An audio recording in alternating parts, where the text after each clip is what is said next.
Workhorse is up 450% over the past 3 months. First off, I don't know how to post an Instagram reel. I don't know how to look at an Instagram reel. It's confusing. I don't know why Facebook stock is up because of that. I think it should be down. They need to reel it in. That's what they need to do. Get their together.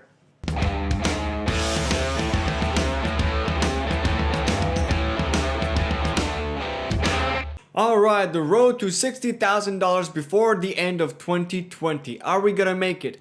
Well, over the past week, I'm up 0.63%, $292. Over the past month, I'm up almost $2,000. Over the year, $25,000. And all in all, still $25,000. I just need to make another $14,000 to get to $60,000 before the end of the year. And it really comes down, in my opinion, to what happens with the Tesla stock in September. So by next month, I'll have a pretty good idea of whether or not I can get this account to $60,000 by the end of the year. I have been making some spec plays. So for example, SPCE, I bought a couple more shares of that. I increased my average cost per share by a penny, but that's all right. I think I can afford that.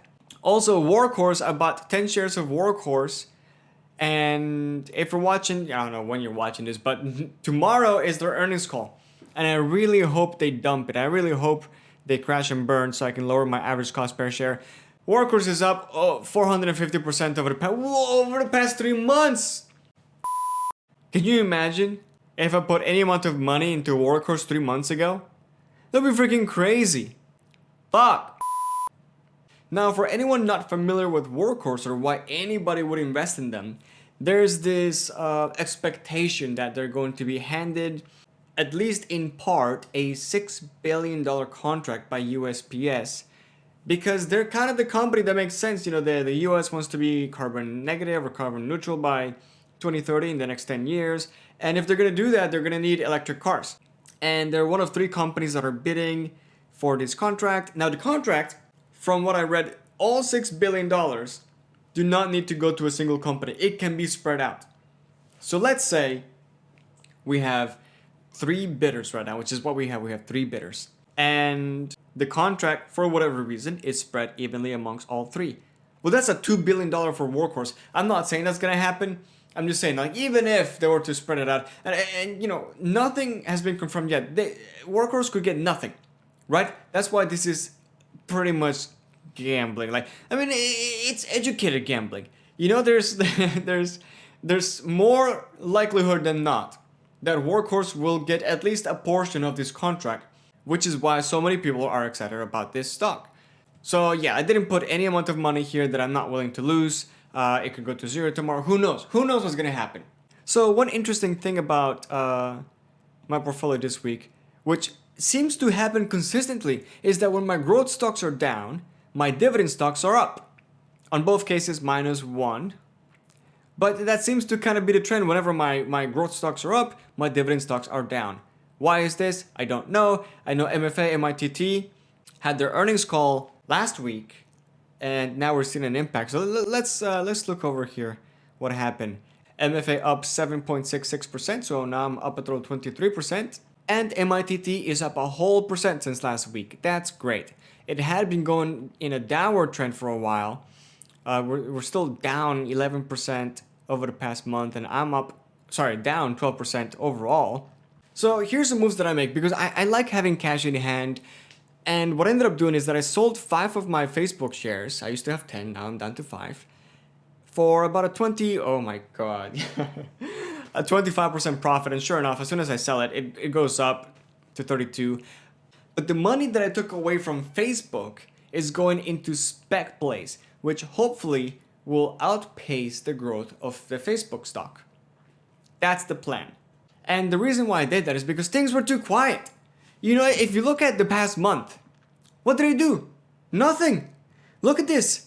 It's almost like a straight line. Stocks aren't supposed to look like this. So that's why I sold half of my Facebook shares so that I could have some money to play with and see if I can move this needle around somewhere, you know? Let it noodle around or something. Let it do something. What has Tesla done this week? It's gone up 0.02%, 36 cents. How is your stock worth $1,451 and you only move 36 cents in a week. Facebook is up almost 6%, and I think it's because of that Facebook Reels. I tried to do it. I went on Instagram to see if I could do an Instagram Reel. Let me explain. Instagram Reels are the competition to TikTok, for those of you who don't know. And I thought, okay, let me try this. Let me try Instagram Reels. First off, I don't know how to post an Instagram Reel. I don't know how to look at an Instagram Reel. It's confusing. I don't know why Facebook stock is up because of that. I think it should be down. They need to reel it in. That's what they need to do. Get their together. Freaking Instagram Reels. Nobody knows how you work Instagram Reels. What else is new? Microsoft. Oh my god. Let's see what Microsoft did. What? I gotta say though, that's a cool ass number. 212.21 21221. Microsoft, why are you making me look bad? Up only 0.31%, 66 cents. Overall, I'm up 41% on Microsoft. Holy heck. And this is why I always recommend, I get so many questions on TikTok. If you don't follow me on TikTok, my name, handle, whatever it is, it's the Financial Experiment. You can go check it out. And I get a lot of questions from new investors asking, what is the stock that I should invest in? They say, I'm brand new, I don't know anything, what should I invest in? And I tell them, hey, I'm just some guy on TikTok, so I don't know if you should be getting your financial advice from TikTok.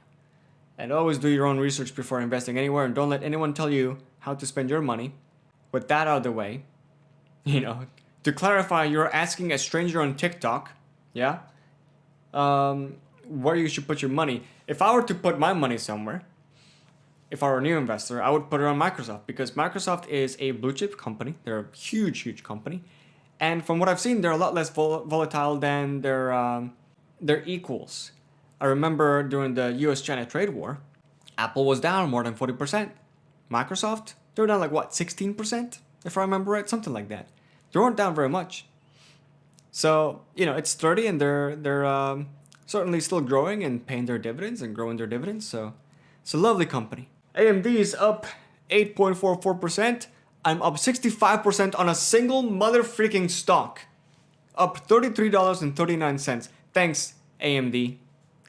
Love holding you. 50% hold. Yeah.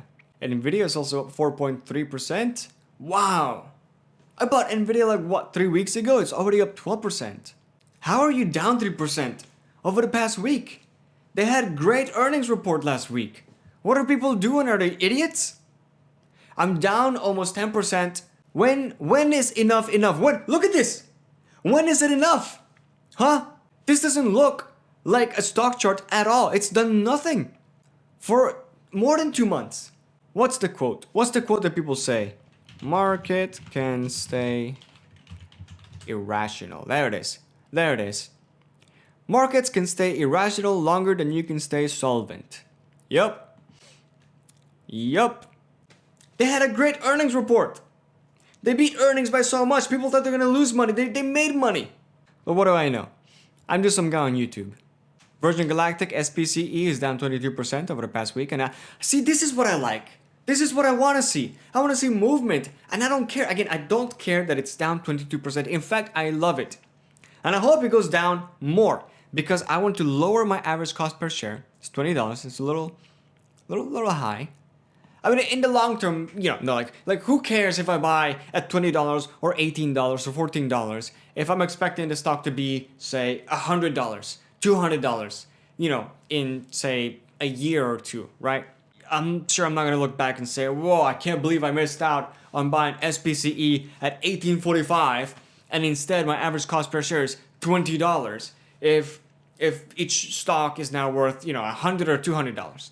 Not saying those are my predictions, I'm just giving an example.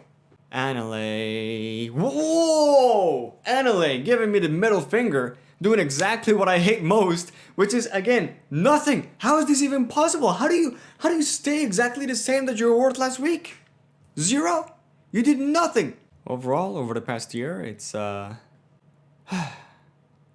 down 20%, but I'm up 20%.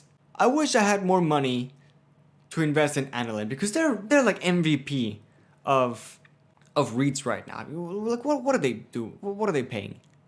13%? Yeah, 13.14%. And here's the thing I don't understand. If Annaly is paying dividends, why isn't MFA? Why isn't MITT? Like, aren't REITs required to give out most of their profits to their investors? Like, is nobody paying rent? What? Who's paying Annaly rent? Where is Annaly collecting rent from?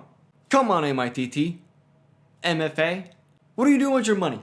I don't know, how many people are really not paying rent right now? Let me look this up. I'm gonna look this up. How many people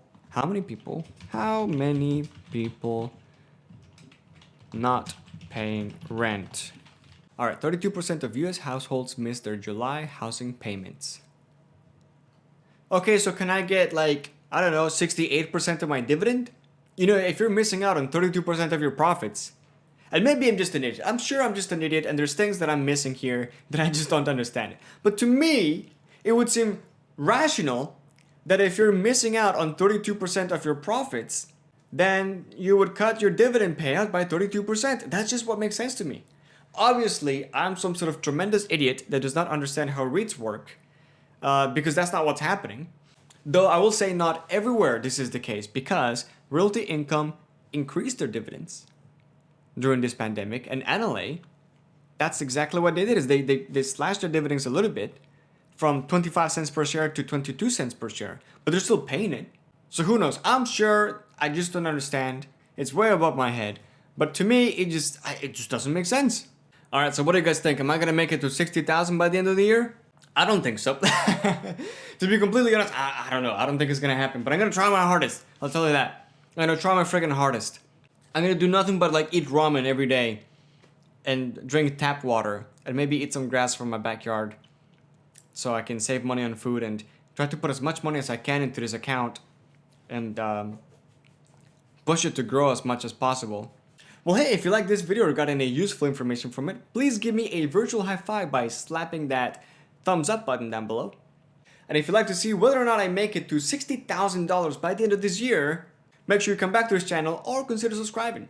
Thank you for watching. I'll see you next time.